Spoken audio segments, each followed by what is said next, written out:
અમૃત મહોત્સવ મનાવે છે સરકાર કે ભાઈ અમૃત મહોત્સવ આવી ગયો, અમૃત કાળ ચાલે છે, અમે વિકાસ કરી નાખ્યો. આપણે નર્મદા ડેમમાં આપણા ગામો ગયા છે.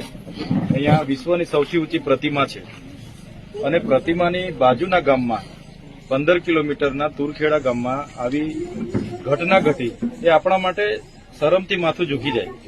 કેમ કે આપણે દેશના વિકાસમાં આટલું બધું યોગદાન આપ્યું છે. આ નર્મદા ડેમ હોય એમાં આપણે ગામો આપ્યા છે, આપણને પાણી કામ મળ્યું છે, આજે નથી મળ્યું તો એમણે નર્મદા ડેમમાં આપણા ગામો લીધા તો પાણીમાં પણ આપણને અનામત આપવી જોઈએ ને. એમણે કહેવું જોઈએ કે ભાઈ નર્મદાનું આટલું પાણી જે લોકો આદિવાસીઓ વિસ્થાપિત થઈ એમને આપીશું. એ પાણી અનામતના રૂપે આપવું જોઈએ, તે પણ નથી મળતું. આજે આપણે હમણાં મને શિક્ષકો માટે આપણે રજૂઆત કરી કે શિક્ષકો અમારે ત્યાં નથી. કેમ સરકારને ખબર નથી? સરકારને ખબર જ છે અહીંયા શિક્ષકો નથી, જાણી જોઈને નથી મુકતી. હમણાં આપણે ત્યાં ગરીબ કલ્યાણ મેળો હતો કે નહીં? બધાને તગારા પાવડા ટીકમ આપ્યા છે. શું ગરીબ કલ્યાણ મેળામાં કે આપણે દર વર્ષે તગારા પાવડા ટીકમ લેવા જવાનું છે? આપણે મજૂરી જ કરવાની છે. તમે શિક્ષક મૂકી આપો ને, પહેલા શાળા હારી આપો, અમને રોડ આપો. આરોગ્યની સુવિધાઓ નથી અહીંયા. કાલે આ બેન મૃત્યુ પામ્યા એનું કારણ શું છે? આરોગ્યની ત્યાં સબ સેન્ટર પણ નથી, પીએસસી પણ નથી, 108 પણ નથી પહોંચી શકી. એટલા માટે આજે પાણીની કરોડોની ઇન્કમ છે, ત્યાં થર્મલ પાવર ચાલે છે, ત્યાંની ઇન્કમ છે. રેતી રોયલ્ટી આપણે ત્યાં હજારો ટન જાય છે, એની રોયલ્ટી એટલી બધી જમા થાય તો પૈસા જાય છે ક્યાં? આટલી બધી આવક આપણે સરકારને આપીએ છીએ. આપણા વિકાસમાં સરકાર કેમ બજેટ નથી આપતી? એટલા માટે આજે આપણા ગામના સરપંચથી માંડીને તમામ આગેવાનોની રજૂઆતને હું પૂરું આ વાસ્તવિકતા છે ભાઈ.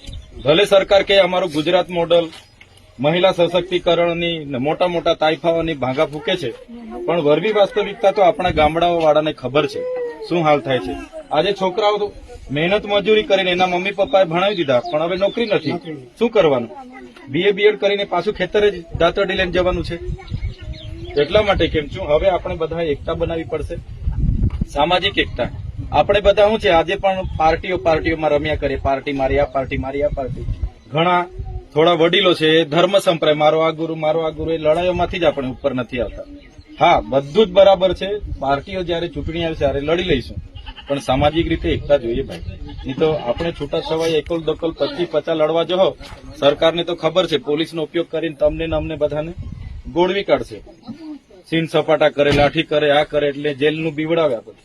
એટલા માટે આવનાર દિવસોમાં આજે અમે એક સામાજિક આગેવાન તરીકે જ આવ્યા છે. આવનાર દિવસોમાં જે પણ આદિવાસીઓ સાથે અન્યાય થાય આપણે સાચીને લેવું પડે. આપણો વિકાસ ક્યારે થવાનો છે? એટલા માટે જ આવ્યા છે. એટલે તમારો પણ સહકાર જોઈશે.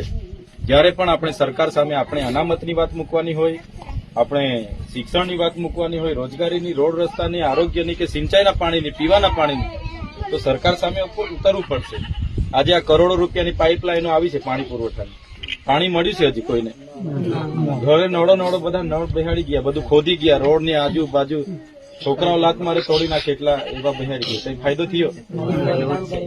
હા, એટલે પૈસા કમાવાની સ્કીમો લઈને આવે છે. એટલે બધા યુવાનોને વિનંતી કરું છું કે આપણે એકતા બનાવવી પડશે. નહીં તો આવનાર દિવસોમાં આપણી પાસે કઈ જ નથી રહેવાનું. જળ, જંગલ, જમીનના અધિકારો સંવિધાને આપ્યા છે, તો તે ડબલ એ જમીનો આપણી પાસે છે. છતાંય આજે આપણી આ પરિસ્થિતિ છે. આપણે દેશના માલિક છે, આપણે આદિ અનાધિકારથી અહીંયા રહીએ છીએ.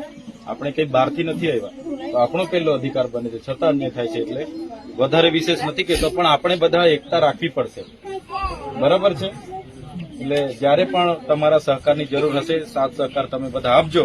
જયારે પણ સરકારમાં રજૂઆત કરવાની થશે, અમે નેતાગીરી લઈશું, પણ અમારી પાછળ બધાએ તમારે આવવું પડશે. બરાબર છે?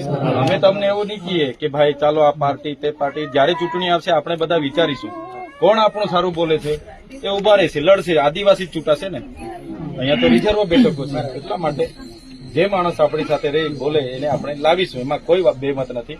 પણ જયારે સમાજની વાત આવે, પાર્ટીના ઝંડા કે સંપ્રદાયના ઝંડા ઘરે રાખીને આપણે બધા ભેગા થવું પડશે, તો આપણી એકતા બનશે. બરાબર છે? આજે આપણે બધી બોર્ડરલેસ બોર્ડર વાળા થઈ ગયા કે આ એટલે આ નર્મદા વાળા જાણે એમને ત્યાં થઈ, તો છોટા નસવાડી વાળાને કઈ થાય એટલે ખમાટ વાળા કે તો એમને ત્યાં થઈ. આપણે શું લેવા? કેવડિયા વાળાને કઈ થાય તો આપણે કહીએ તો કેવડિયા વાળા. પણ આજે કેવડિયાનો વારો છે, કાલે તમારો પણ વારો આવવાનો છે. એટલે આપણે એકતા બનાવવી જરૂરી છે. બરાબર છે? તો અમે તુરખેડા જઈ આવીએ છીએ. તમારામાંથી જે આવવાના હોય તો સાથે આવજો.